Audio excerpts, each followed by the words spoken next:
Assalamualaikum, Shalom alaihim, dan Assalamualaikum kepada rekan-rekan semuanya.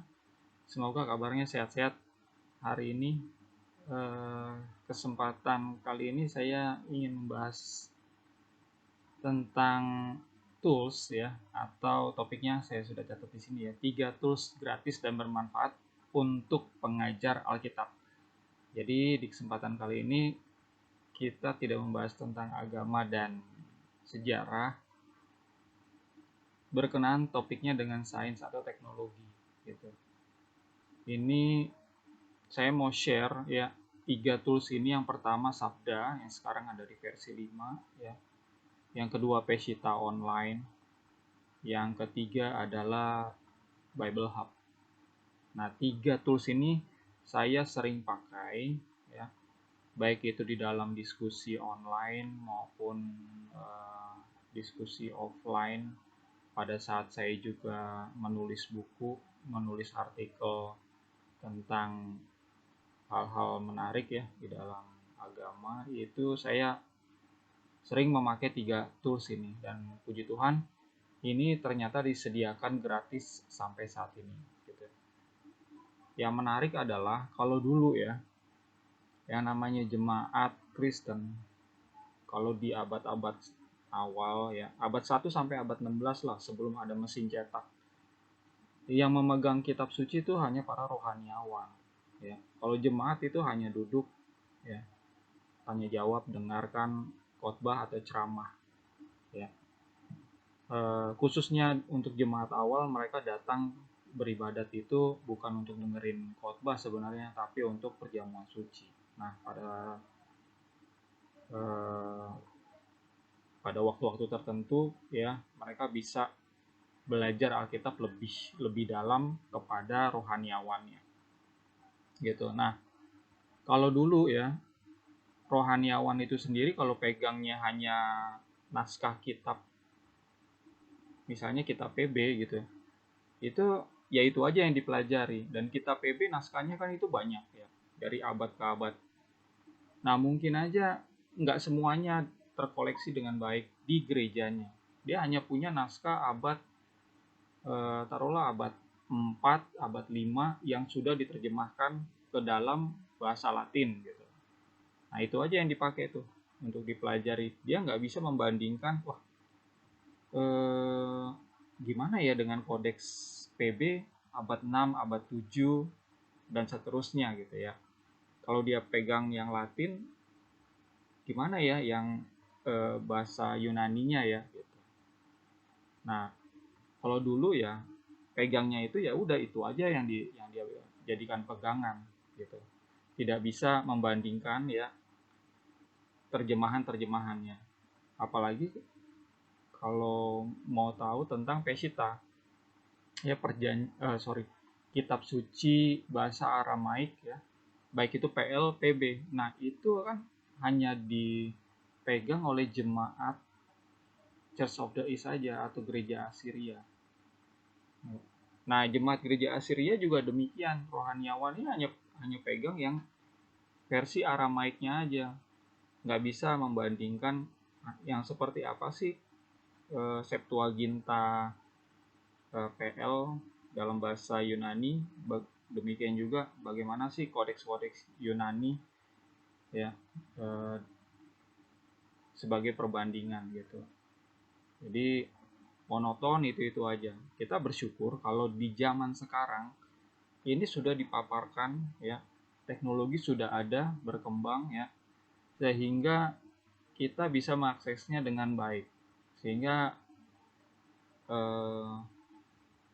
pengalaman kita ya dalam exploring Alkitab, kitab suci ini jauh lebih baik gitu, daripada rohaniawan tempo dulu gitu. Nah, kita bersyukur ada di zaman sekarang gitu. Dan ini sekali lagi gratis ya. Nah, saya mau share dulu ya dari yang bahasa Indonesia. Oke, masuk ke Sabda. Jadi di Google ya, ketik aja Sabda ya, lalu muncul ini adalah tampilannya.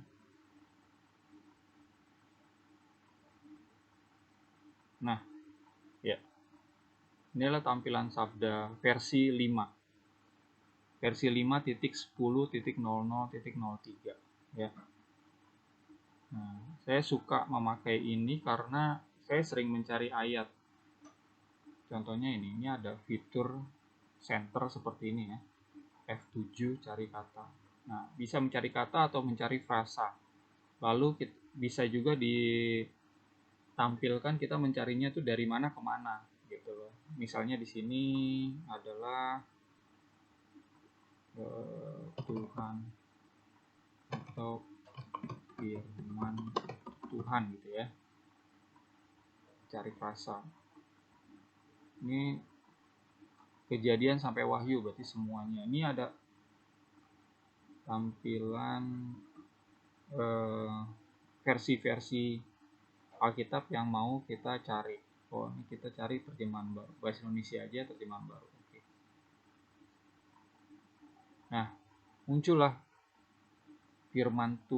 frasa firman Tuhan itu dari Kejadian sampai Wahyu yang sudah saya tetapkan tadi.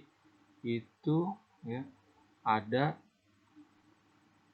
1101 kata. Nah, ini kata-kata dari Kejadian 4 ayat 6 sampai ya terus ke bawah ini. Nah, gitu ya. Kejadian sampai Wahyu 1 ayat 8. Di situ ada. Ini cukup membantu. Tuh. Terlebih lagi kalau ingin mempelajari tentang peta ya. Peta-peta tuh di sini cukup banyak juga. Nggak perlu cari di internet, di Google ya. Peta Bapa leluhur, keluaran penaklukan Kanaan, tampilkan di sini ada. Ya. Terus peta Bapa leluhur ini seperti nah. Ini adalah peta di zaman Abraham ya, Mesopotamia ini nih. Mesopotamia ini adalah Babilonia. Di sini Ur ya, kota Ur tempat asal muasalnya si Abraham. Gitu ya. Sini Mesir. Ya, di sini Kanaan. Ya, jadi melewati Laut Merah, perjalanan bangsa Israel pada saat keluar dari Mesir ke tanah Kanaan. Gitu ya. Nah, fiturnya itu cukup banyak, cukup lengkap ya. Pemilihan versi-versi Alkitabnya juga lumayan di sini. Pada saat download juga karena banyak juga akhirnya agak lama, tapi worth it banget pada saat kita memakainya. Gitu. Saya nggak perlu explore semuanya, jelaskan semuanya. Saya jelaskan yang penting-penting aja. Saya pikir udah ya. Tuh, ini tinggal ini aja sih di download ya. Misalnya nih Sabda Alkitab gitu ya. Nah, ini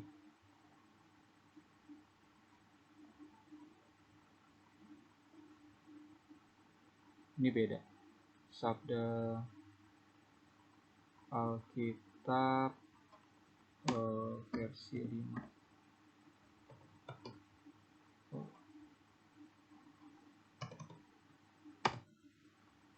Nah, ini download Alkitab. Ya. Di sini dia. Software Sabda. Ini Sabda 5 full ya. Sebesar 605 MB. Bisa di-download. Ininya linknya sabda.net. Oke, itu tools yang pertama ya. Sebenarnya ada tools lain bahasa Indonesia yang bisa gampang dipakai juga. Ini alkitab.sabda.org ya. Kalau kita cari Sabda Alkitab gitu aja itu kadang muncul paling atas nih. Nah, ini dia. alkitab.sabda.org. Ini juga cukup gampang. Misalnya kita cari kata jemaat gitu ya, langsung cari di sini. Nah, ini muncul semua kata jemaat di dalam Alkitab. Cuman kelemahannya adalah kita tidak bisa cari ya dari mana sampai mana gitu. Misalnya dari Kejadian sampai kitab Maleakhi aja, atau kitab Ulangan saja gitu ya. Kita nggak bisa. Dan pada saat kita dapatkan ayatnya pun ya ini lompat-lompat gitu loh. Ini Kisah Para Rasul, ke Wahyu, ke Galatia lagi. Nah ini lompat-lompat, makanya saya nggak terlalu suka pakai ini ya, dan saya tidak rekomen. Nah ini yang bahasa Indonesia sekali lagi pakainya Sabda ya. Lalu saya lompat ke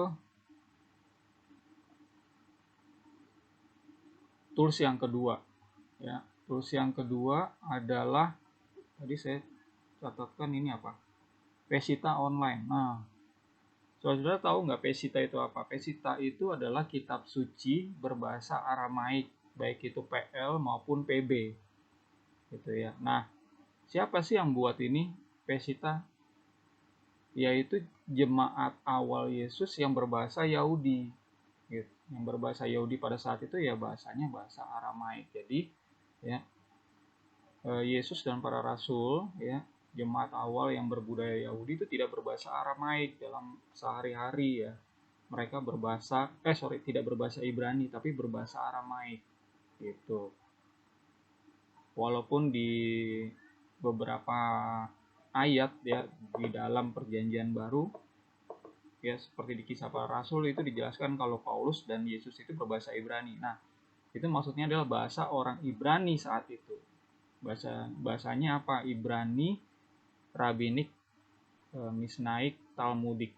Nah, itu disebut Aramaik karena bahasa Ibrani itu berevolusi ya, dari Ibrani biblical ya 1500 sampai 250 sebelum Masehi, lalu masuk ke bahasa Ibrani Rabinik, Misnaik, Talmudik.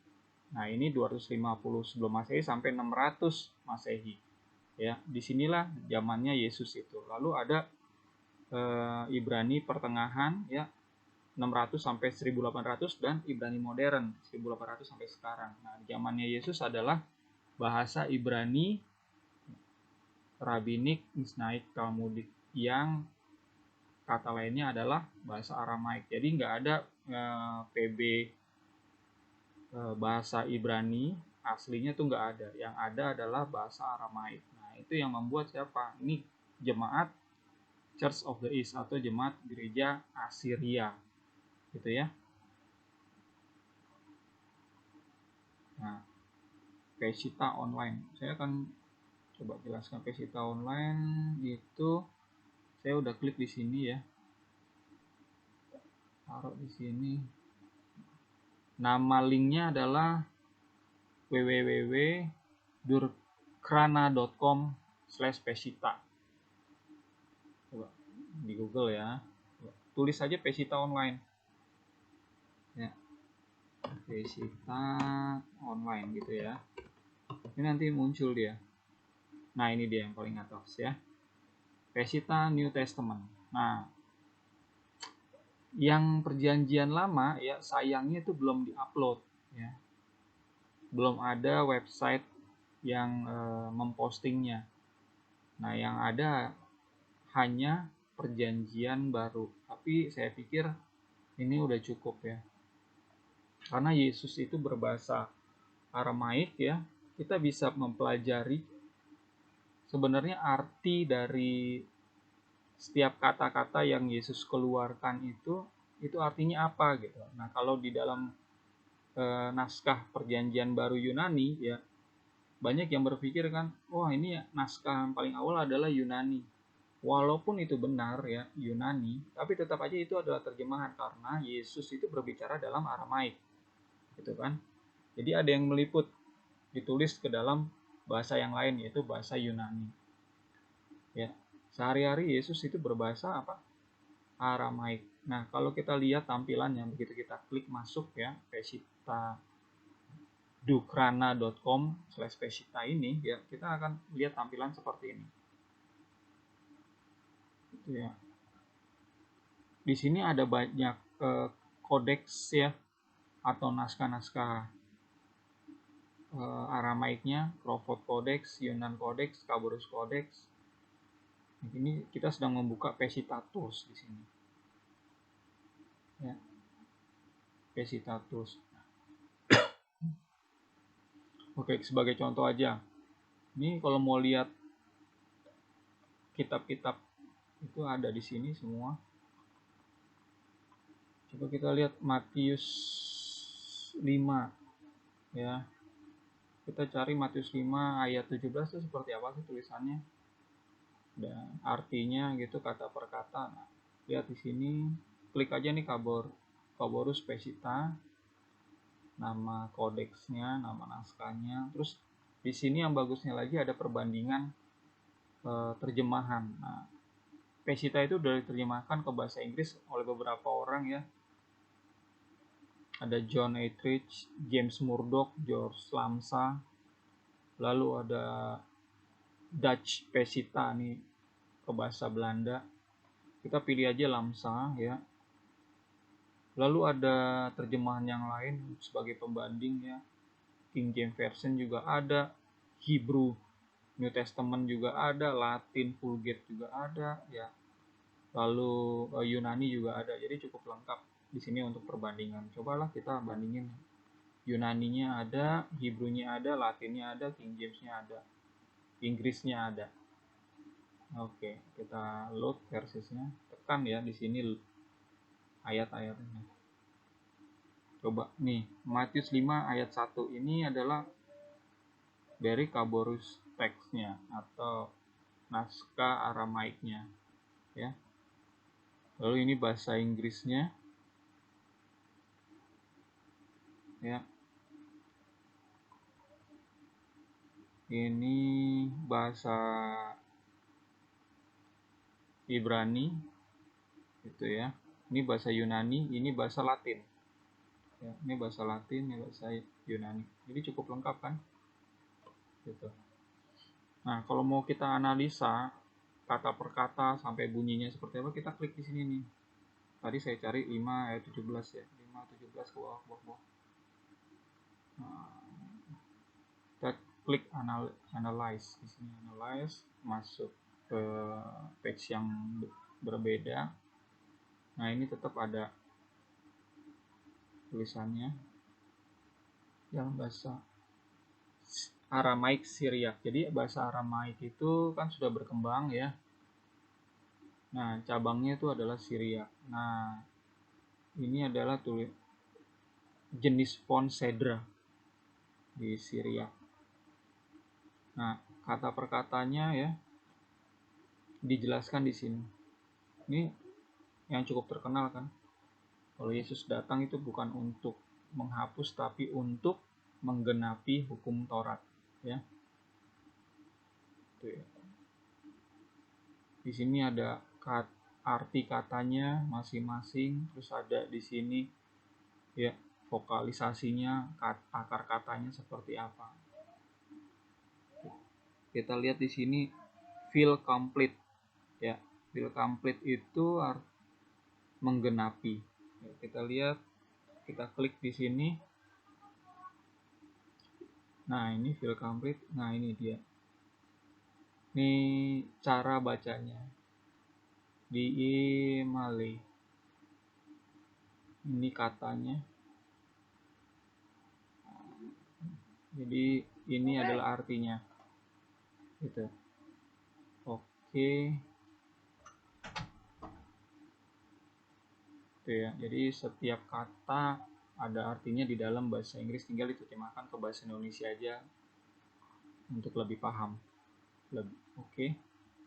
Ini sering saya pakai karena saya lebih suka pakai yang Aramaik ini daripada yang Yunani. Sekali lagi karena bahasanya Yesus dan para rasul adalah Aramaik ya, awal-awal. Jadi ajaran Kristen itu berasal dari agama Judaism. Jadi Judaism itulah rahimnya kekristenan. Jadi karena Judaism di abad awal itu berbahasa Aramaik, kita mesti explore budaya Yahudi, termasuk bahasa Aramaik ini seperti apa gitu. Nah, terkadang kita menemukan perbedaan tuh arti kata dari Aramaik sama Yunani gitu. Sebagai contoh kata jemaat gitu ya, aku akan membangun jemaatku. Yesus kan bilang seperti itu kan. Kata jemaat di dalam bahasa Aramaik ini adalah eta. Eta artinya apa kalau di dalam bahasa Aramaik ya adalah perkumpulan komunitas, itu perkumpulan orang dengan satu iman. Nah, kalau di Yunani eklesia. Eklesia artinya ada kata dipanggil keluar segala macam. Nah, itu berarti udah berbeda, udah bias sebenarnya. Tapi tetap sebagai tambahan dari ilmu ya, itu perlu sekali untuk dipelajarin ya arti kata di dalam bahasa Yunani itu seperti apa gitu. Ya. Jadi ini sangat mempermudah kita untuk belajar Alkitab lebih jauh. Ya. Sekarang kita masuk ke yang ketiga ya. Yang ketiga adalah yang Yunani. Nah, ini dia. Tools ketiga Bible Hub ya. Ini saya sering mempelajari bagaimana sih naskah terjemahan-terjemahan lain ya, termasuk yang Yunani itu saya carinya tuh di sini gitu. Oke, contohnya ini. Oh ya, ini Bible Hub itu ya. Linknya adalah biblehub.com ya. Kalau klik cari di internet ya, di Google ya, di sini Bible Hub gitu aja, Bible Hub. Nah itu muncul nih yang pertama, klik. Nah ya, muncul di sini. Di sini ada kitab, terus di sini ada pasal sama ayat. Nih versinya, versinya cukup lengkap ya. Cuma Pesita di sini itu belum ada nih. Jadi makanya saya perlu pesita.com yang Durkrana tadi ya. Lalu nih penjelasan atau komentari, kalau mau dibaca bisa ya, seperti itu. Nah ini versi-versinya kalau mau dicari. Nah yang menarik di sini ada paralel, jadi dia menampilkan berbagai versi dalam satu halaman.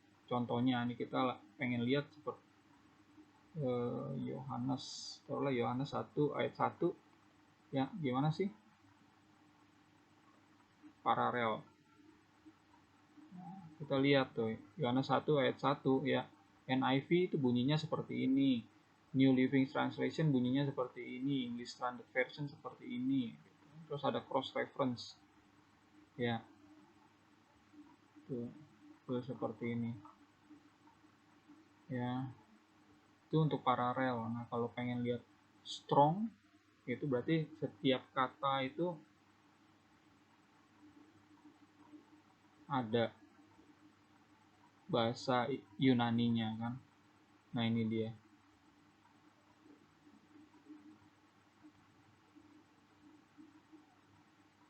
Word itu logos ya, ini tulisannya bahasa Yunani, bacanya logos ya, seperti ini. Kalau mau klik bisa diklik lagi. Nah, logos ini referensinya tuh mana aja.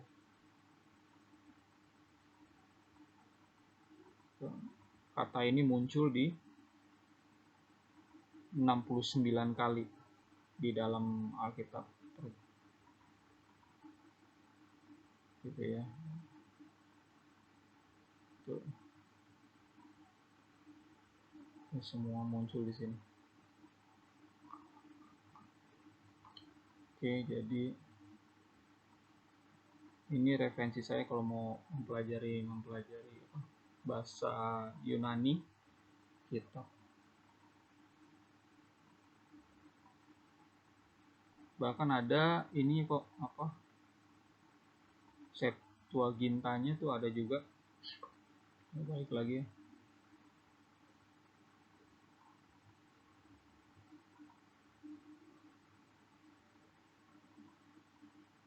Ini coba balik ke di Hebrew ada ya. Coba. Nah ini dia LXX. Ini adalah Septuaginta. Jadi Septuaginta itu adalah naskah Yunani untuk Perjanjian Lama. Nah ini ada nih dari Kejadian 1 ya. Ini seperti ini nih. Tuh. Nah ini bisa LXX atau Septuaginta ini bisa dibaca di Codex Vaticanus ya.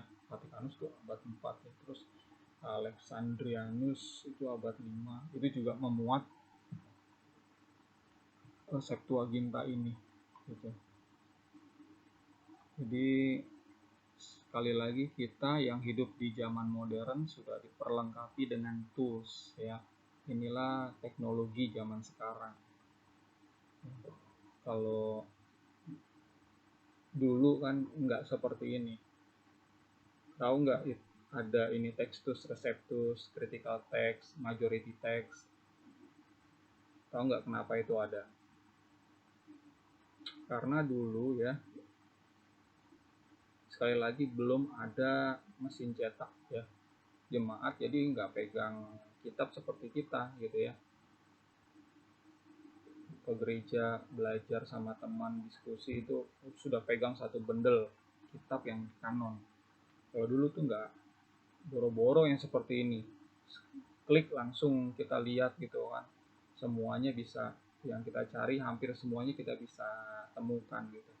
Dulu ya pegang Alkitab naskahnya aja, scrollnya aja itu cuma rohaniawan gitu. Dan karena perjanjian baru ini kodeksnya atau naskahnya itu banyak sekali ya, dari abad 4, 5, 6, 7, 8, 9 sampai abad 16 gitu.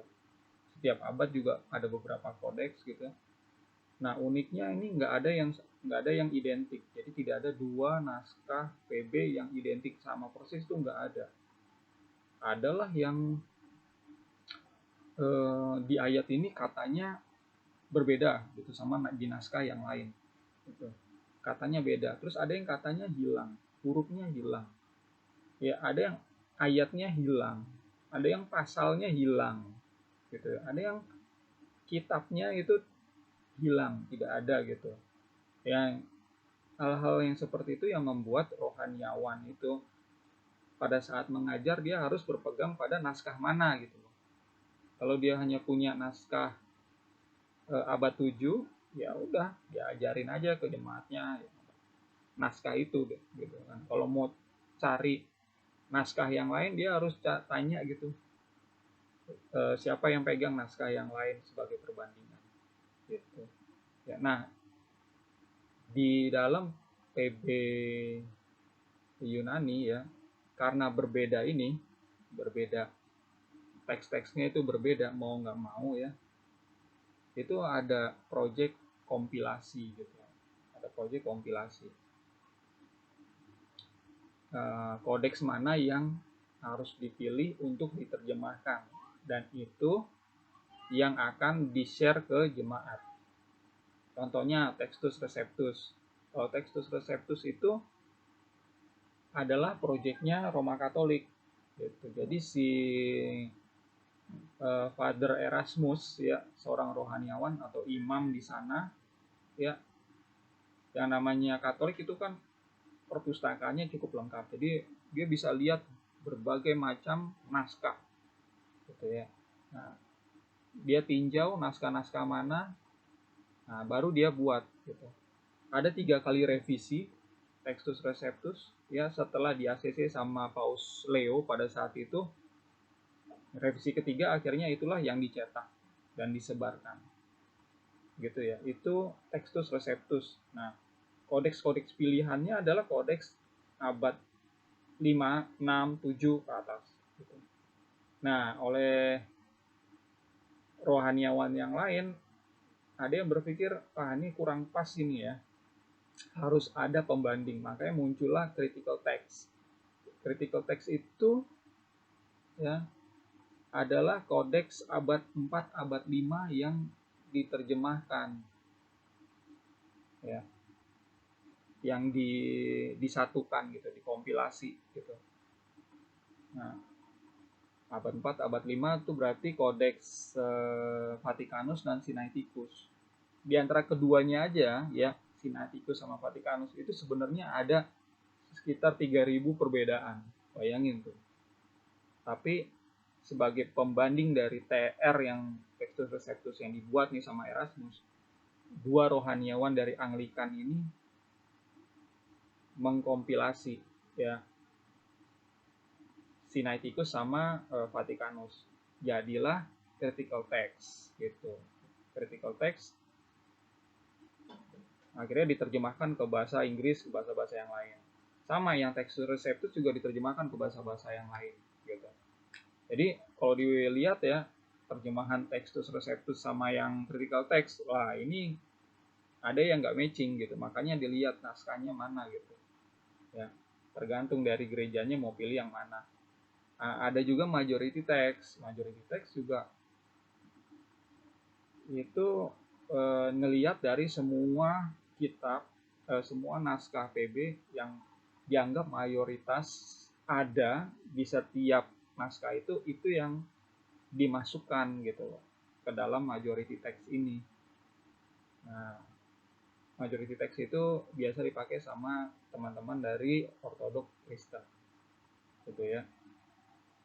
Nah, kalau yang Latin gimana? Kalau yang Latin itu adalah terjemahan dari Father Jerome di abad 5 ya. Father Jerome itu kan abad 400, tahun 400 itu kan mulai menerjemahkan gitu. Jadi di abad 5, karena di abad 5 menerjemahkannya berarti kodeksnya ya pakainya di zaman itu kan gitu loh. Jadi yang Latin itu dipakai oleh saudara-saudara Roma Katolik.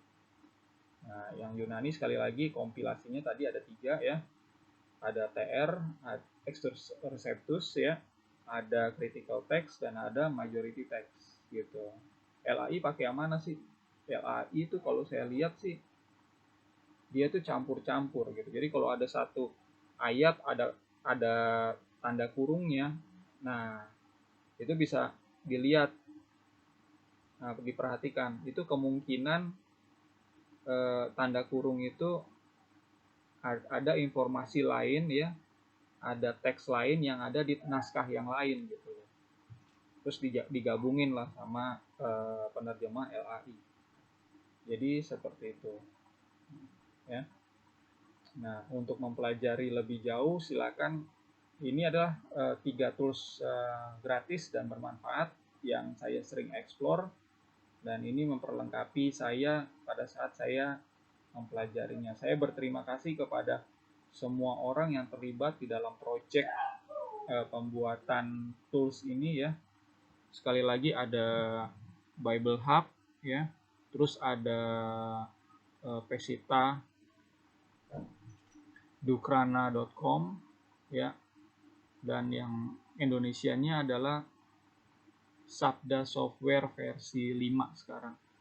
Oke, terima kasih atas project ini yang Bapak Ibu rekan-rekan buat ya, dan harapan saya semoga ini terus berkembang ya, terutama yang Pesita, karena Pesita itu baru ada yang New Testament, belum ada yang Old Testament-nya ya.